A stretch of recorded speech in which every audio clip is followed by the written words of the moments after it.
રાધે રાધે, જય સિયારામ.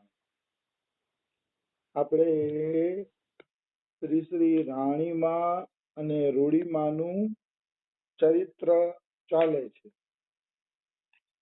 રાણીમાને અચાનક કૃષ્ણ આદેશ આપે છે કે માળિયા મિયાણા જાવ અને માળિયા મિયાણા જઈને મારી મૂર્તિ લઈ આવો અને મારી મૂર્તિની તમે પૂજા કરો.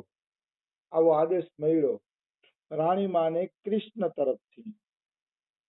એટલે રાણીમાએ એના ભાઈ ઘેલાભાઈને બોલાવ્યા અને કીધું કે હાલો ઘેલાભાઈ, માળિયા આવશો ને તો કે બેન ઉઘાડે પગલે આવી, તમે કયો પછી ના થોડી પડાય કે મારાથી, ઉઘાડે પગલે આવી, ચિંતા ન કરો તમે. પછી કે માં માળિયા મિયાણા કેમ જવાનું છે? કે જો આ રામ તમારો દીકરો મને એમ કહે છે કે માં મને કઈ બતાવતા નથી. તો ઘેલાભાઈ ને રાણીમાં એમ કહે છે રામ ગાંડો છે, કોઈની માં જીવનભર થોડી જ જીવતી રહે છે. મતલબ મારો દીકરો રામ તો કે જો બચપણ વાળો છે, નાનકડો છે, ગાનપણ છે એનું, કઈ જીવનભર કોઈ માણસ થોડું જીવન જીવવાના છે. કોઈ માણસ લાંબુ જીવતા નથી. આવ્યા છે એ બધાને એક દિવસ વહી જવાનું. મતલબ રાણીમાં એમ કહેવા માંગે છે કે આવ્યા છે એને જવાનું જ છે, તો રામને પછી મારા લઈને ચિંતા ન કરવી જોઈએ. મને લઈને રામ ચિંતા કરે તો એ યોગ્ય નથી, કારણ કે આવ્યા છે એને વયું જવાનું છે, તો પછી શેની ચિંતા? આવી વસ્તુ છે. અને માળિયા જવાનો ઠાકરનો હુકમ છે. રાણીમાં એમ કહે છે કે એવા માવડિયા વેળા હવે ભૂલવા જોઈએ રામે, અને પોતાની રીતે સાધુ સેવા કરતા શીખી જવું જોઈએ. બાકી માળિયા જવાનો મને હુકમ તો ઠાકોરજીનો થયો છે. તો ઘેલાભાઈ પૂછે છે કે બેન, શું માળિયામાં ધર્મ પ્રચાર કરવો છે કે પછી મંદિર બાંધવા છે કે શું કરવું છે? ઘેલાભાઈ એમ કહે છે. તો માં રાણીમાં જવાબ આપે છે મંદિરે બાંધવા નથી અને મૂર્તિ બેસાડવી નથી, પણ ત્યાંથી મૂર્તિ લેવા જવું. આમ કહીને માએ બધો ખુલાસો કર્યો કે મને કૃષ્ણ ભગવાન સ્વપ્નમાં કહી ગયા છે કે માળિયા મિયાળા જાઓ અને ત્યાંથી છે ને મૂર્તિ લઈ આવો તમે. આવો મને ઠાકોરજીનો આદેશ થયો છે. હવે ઘેલાભાઈ આખી વાતને પામી ગયા છે, આખી વાતની ખબર પડી ગઈ છે. અને ઘેલાભાઈ વિચાર્યું કે અઠવાડિયું એક માં ભાવમાં રહ્યા, ગોપી ભાવમાં રહ્યા અને કાનુડાને પોકાર કર્યો. અઠવાડિયું એક માએ, તો એનું જ આ પરિણામ છે કે આ મૂર્તિ મળી ગઈ. મતલબ આમાંથી એમ થાય છે કે જે ભગવાનને મળવાનો પોકાર કરશે, જે ભગવાનને મળવાની વ્યાકુળતા ધારણ કરશે, એ વ્યક્તિ અવશ્ય ઠાકોરજીને પામશે.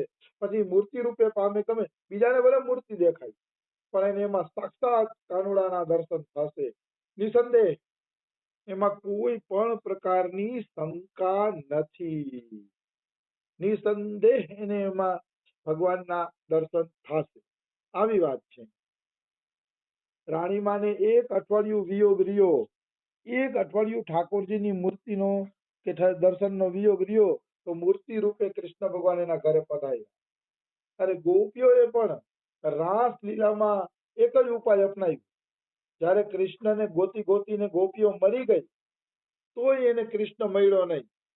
એટલે એ ગોપીઓ પાસે હવે એક જ ઉપાય હતો, કૃષ્ણને પોકાર કરવાનો.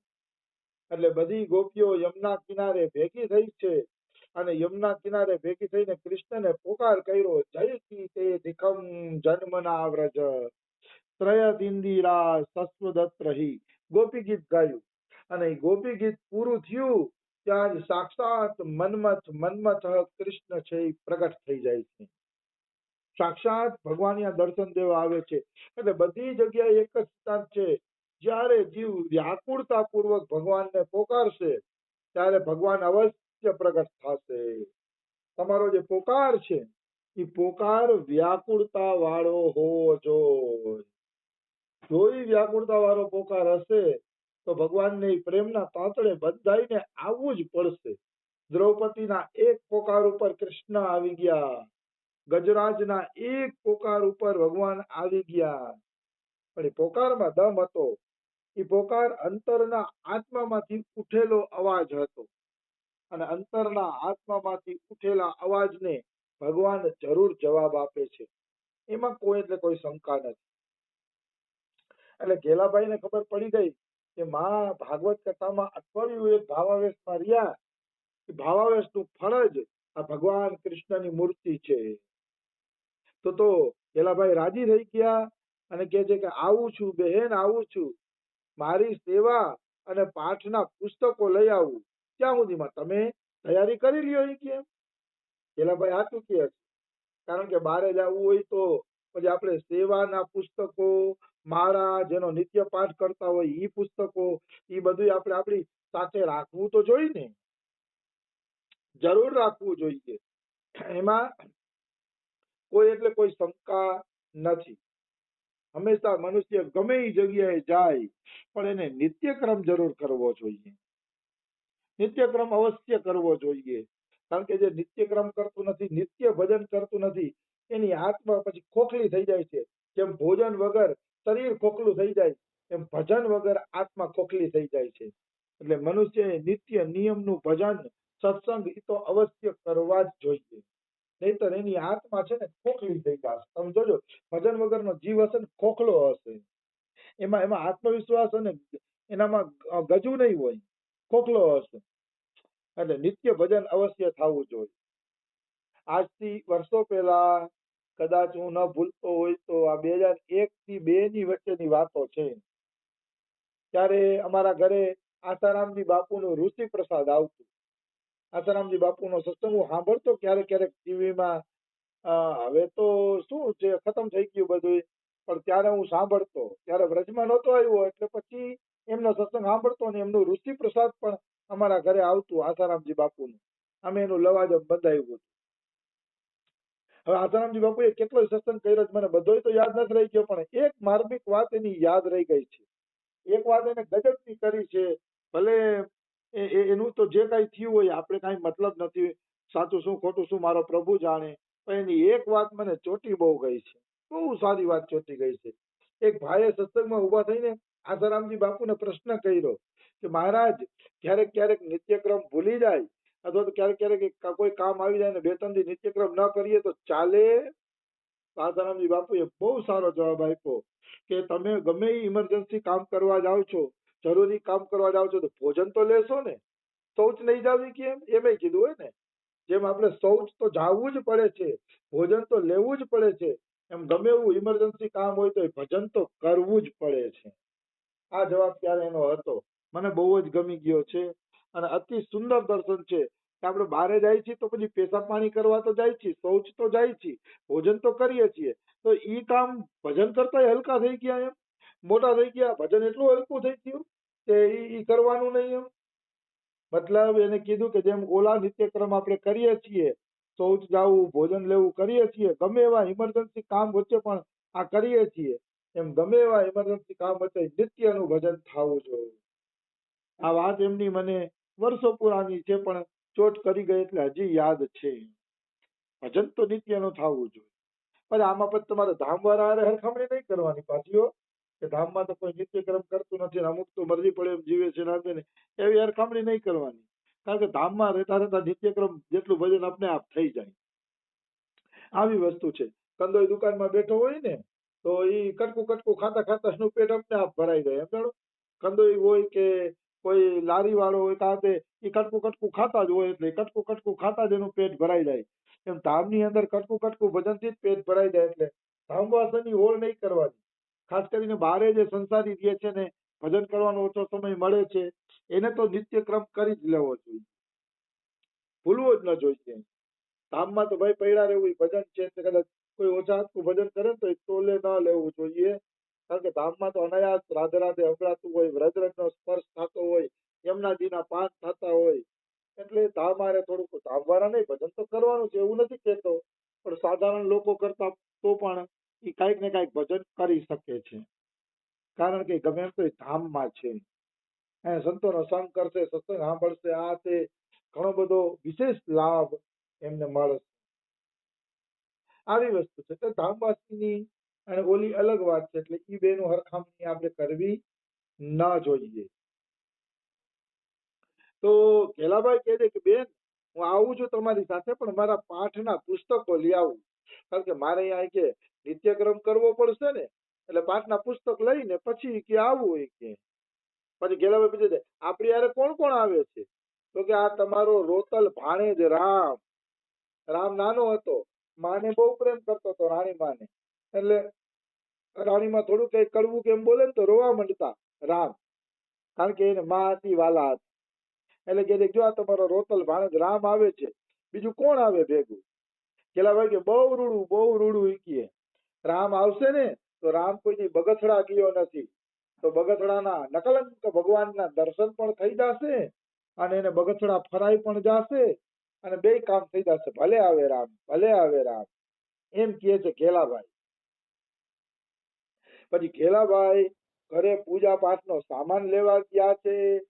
બાઈમાં વેલ પાસે આવીને ઉભા રહ્યા. વેલ એટલે બળદગાડું, છાંયો વાળું. અસલ માથે છાંયો કરેલું જે બળદગાડું હોય ને એને વેલ કહે છે.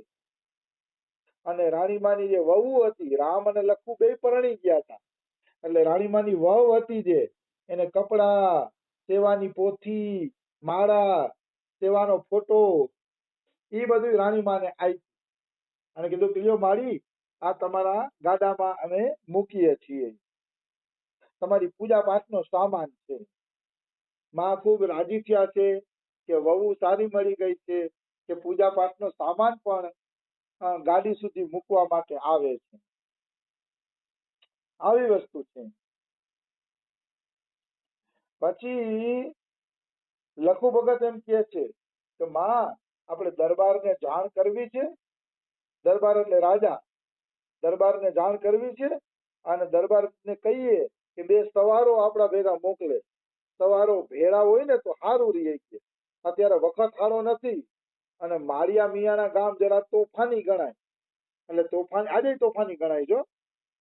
માળિયા મિયાના આજે તોફાની ગણાય છે. એટલે કે માળિયા મિયાના તોફાની ગામ ગણાય છે, તો બે સવાર ભેગા હોય તો સારું. એવું લખુ ભગત એમ કહે છે. રાણીમાનો છોકરો, મોટો છોકરો. તો કે તમે કહેતા હોય તો રાજાને કહીને બે સવારીની વ્યવસ્થા કરી દો, એટલે બે સૈનિક ભેગા હોય તો વધારે સારું. તો માં એમ કે છે, ના માળી ના, મતલબ ના બેટા લખુ, સવાર નથી જોતા. આપણી પાસે સવાર વળી કેવા બાપ, ગાયો ચારનારને આવા ઠાઠ થોડા પોસાય. રાણીમાં એમ કહે છે કે ભાઈ આપણે સૈનિકને ભેગા લઈ જવા નથી, અને સૈનિક આપણા ભેગા આવે એ હારું ન કહેવાય, કારણ કે આપણે તો ગાયું ચરાવવા વાળા ભરવાડ છીએ, અને ભરવાડને એવા ઠાઠ ન પોહાય કે એના ભેગા સૈનિકો હાલે. ભરવાડને એવા થોડા ઠાઠ પોહાય. એટલે રાણીમાં એમ કહેવા માંગે છે કે રાજાના સૈનિકો આપણા ભેગા હોય ને તો આપણો ખોટો માભો પડે કે આ કોઈ મોટો માણસ હશે, રાજાના સૈનિકો ભેગા છે એટલે. તો આવા ઠાઠ આપણે પોહાય નહીં, આવા ઠાઠ આપણે કરવાના હોય નહીં.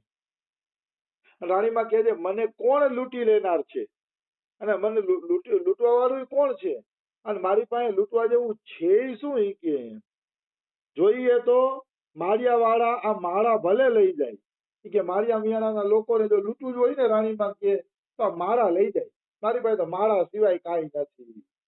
આ જો ભક્તોમાં મજા છે. જો માણસ ધનની પેટી લઈ જતો હોય તો ચિંતા હોય ને એની. ધનની પેટી લઈ જાય તો ચિંતા હોય કે મારી પેટી ચોરાઈ જશે તો ચોરાઈ જશે તો, પણ જેના ખિસ્સા ખાલી છે અને પ્રભુ ભરોસે જે જીવન જીવે છે એને વળી ચોર લૂંટારાનો ભય કેવો હોય? અમારા ગુજરાતમાં ગુણવંત શાહ કરીને એક લેખક છે. હવે તો હું કોઈ લેખકોને વાંચતો નથી, પણ પેલા વાંચતો ત્યારે એનું એક સૂત્ર સારું હતું કે ચોર ચોરી કરે છે ને એમાં ચોરનો વાંક નથી, તિજોરીનો વાંક છે. વાત સાચી છે. તિજોરી ભરીને રાખી છે તો ચોર ચોરી કરવા આવે છે ને, એટલે તિજોરીનો પણ વાંક છે. તો રાણીમાં કે મારી પાસે પૈસા જ નથી તો મારી અમિયાણાના લોકો શું ચોરશે? કે માળા છે, કે જોતી હોય તો ભલે લઈ જાય. કે લખુ હસવા માંડ્યો છે. માએ આવો જવાબ આપ્યો એટલે હવે માં મારિયા મિયાણા કાલે નીકળશે, આજે આપણે એને આરામ કરવા દેશી. રાધે રાધે, જય સિયા રામ.